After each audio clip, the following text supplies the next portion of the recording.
एक yoga studio start करने के लिए इन्वेस्टमेंट कितना ज़रूरी है और फिर उसको रन करने के लिए कितना इन्वेस्टमेंट लगता है? अगर इंडिया की बात करें, अभी अगर आपने एक अच्छा योगा स्टूडियो खोलना है तो starting from 2.5 lakh to, depending upon the location, ये 8 लाख 10 लाख तक जा सकते हैं।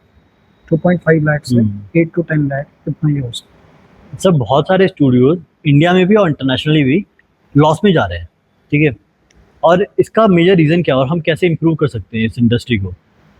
अगर आपका सिर्फ गोल क्या है, रेवेन्यू क्रिएट करना है, तो मे बी आप ज़्यादा दिनों तक रिटेन नहीं कर पाओगे। आपका मेन गोल होना चाहिए कि अगर कोई भी क्लाइंट आपके पास आता है, कोई भी इंडिविजुअल आपके स्टूडियो के अंदर आता है, तो उसकी प्रॉब्लम सॉल्व हो, ठीक है। और किसी आप समझो उसे, उसे एक स्पेस दो, उसे ओपन होने का मौका दो, उसे कम्युनिटी दो, वो ज़्यादा से ज़्यादा अपनी प्रॉब्लम आपके साथ शेयर कर सके। उतने ब्रॉड एंगल से आप क्या कर सकते हो, उसके बाद उसकी प्रॉब्लम को सॉल्व कर पाओगे। वो अपने आप क्या करेगा, ड्रिफ्टर्स लाएगा, वो अपने आप आपकी मार्केटिंग करेगा और फिर दूसरे मार्केटिंग एंगल्स भी आपकी मदद करेंगे। अगर ये गोल है तब आप फेल नहीं होगे। पर अगर आप सिर्फ मनी फ्लो को देख रहे हो, कैश फ्लो को देख रहे हो और ज़्यादा मैं पैसा कमाऊँ उस चीज़ को देख रहे हो, तो शायद आप फेल हो जाओ।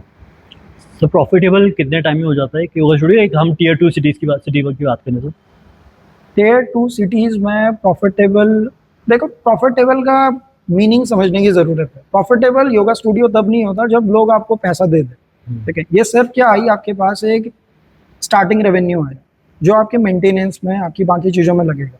बट प्रॉफिटेबल वो तब होता है जब वो रिकरिंग प्रॉफिट, जब वो आपको लंबे समय तक ज्वाइन कर रखें, जब लोगों को वो बताएं आपके स्टूडियो के बारे में, ठीक। जब और लोग आए, जब नए लोग आए, जब माउथ पब्लिसिटी चलने लगे उस स्पेसिफिक एरिया में, तब मैं कहूँगा कि अब ये प्रॉफिटेबल है। पर उससे पहले अगर आप सिर्फ ये देख रहे हैं कि एक महीने में मेरे पास 60 70 80 लोग आ गए, 100 लोग आ गए, उनके 2000 3000 रुपये के हिसाब से आपने लाखों का रेवेन्यू बना लिया, ये प्रॉफिट नहीं है। क्योंकि हो सकता है नेक्स्ट मंथ अगर आपके पास वैल्यू नहीं है तो जीरो।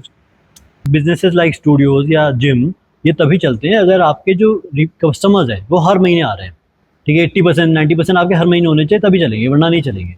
तो आपकी क्या यूएसपी होनी चाहिए कि आपके जो मेंबर्स हैं वो हर महीने आए, क्योंकि मोस्टली योगा टीचर्स वही करवा रहे हैं, सेम चीज़ हट योगी करवा रहे हैं, कुछ नया कुछ क्रिएटिव कर नहीं रहा है। आप आपका जो प्रॉब्लम सॉल्विंग स्टाइल है वो सबसे बड़ी चीज़ है पहले, और किस मार्केट को, किस प्रॉब्लम को, स्पेसिफिक प्रॉब्लम को आप टारगेट कर रहे हैं।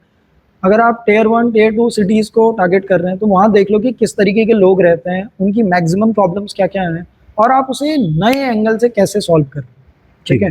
कितना जल्दी सॉल्व कर सकते हो, तो ऑटोमेटिकली आपके पास वो क्या करेंगे, रिपीट हो। सर योगा स्टूडियो को फर्स्ट 20 क्लाइंट्स लाने के लिए, फर्स्ट 20 कस्टमर्स लाने के लिए क्या करना चाहिए?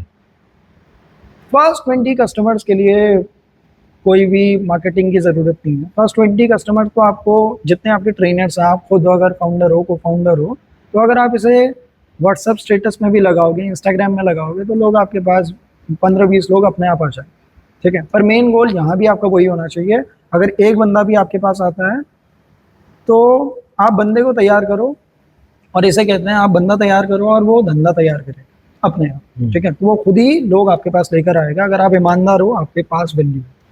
सर आजकल ना 5 किलोमीटर के रेडियस में ही आप देखोगे 2-3 योगा स्टूडियो तो होते ही हैं। तो फिर एक योगा स्टूडियो दूसरे योगा स्टूडियो से अलग कैसे दिखेगा? हर 5 किलोमीटर में आपको योगा स्टूडियो तो दिख रहा है, पर उस बीच में बहुत सारे योगा टीचर्स भी हैं, ठीक है। तो कंपटीशन उससे बहुत ज़्यादा है ऑब्वियसली। बट अगर आप सिर्फ कंपटीशन को देखोगे पर इस चीज़ को नहीं देखोगे कि क्या प्रॉब्लम आप सॉल्व कर रहे हो। मैं कह रहा हूँ कि इस भीड़ में से 80 to 90% लोग क्या हैं, जेनरिक योगा टीचर्स, ठीक है। वो कोई भी बड़ी प्रॉब्लम को सॉल्व नहीं कर रहे हैं। अगर वो बड़ी प्रॉब्लम सॉल्व नहीं कर रहे हैं और वो पुराने स्टाइल से अगर प्रॉब्लम को सॉल्व कर रहे हैं जिससे प्रॉब्लम सॉल्व नहीं हो रही है, तो क्या होगा, आप स्टैंड नहीं कर पाओगे। पर आप देखो लोकेलिटी में कितने जिम है, कितने स्टूडियोज हैं, वो कैसे प्रॉब्लम सॉल्व कर रहे हैं, और उनसे बेहतर अपने ऑफर को, अपनी यूएसपी को बनाने की कोशिश करो। आप भीड़ से ऑब्वियसली अलग दिखो। सर जो योगा स्टूडियो का बिजनेस है इसमें एक अपर कैप है। टोटल आपके जितने बैचेस को मिला के अगर आप 200 मेंबर्स ले सकते हैं तो आप 200 से ज़्यादा नहीं ले सकते, क्योंकि आपकी स्पेस नहीं है, और फिर सर्दियों में बहुत कम हो जाते हैं लोग। तो इस सीलिंग को कैसे ब्रेक करा जाए?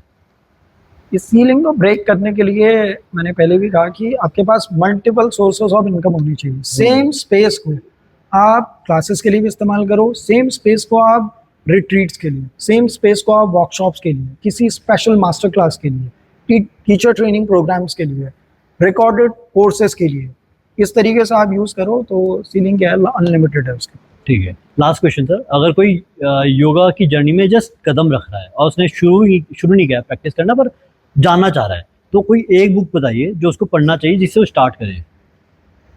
मुझे लगता है एक बुक तो फिर भी टफ होगा, बट अगर यहाँ पर मैं प्रेफर करूँगा कि वो अपनी योगा प्रैक्टिस के साथ योग सूत्र पढ़े, योग सूत्र। पतंजलि योग सूत्र।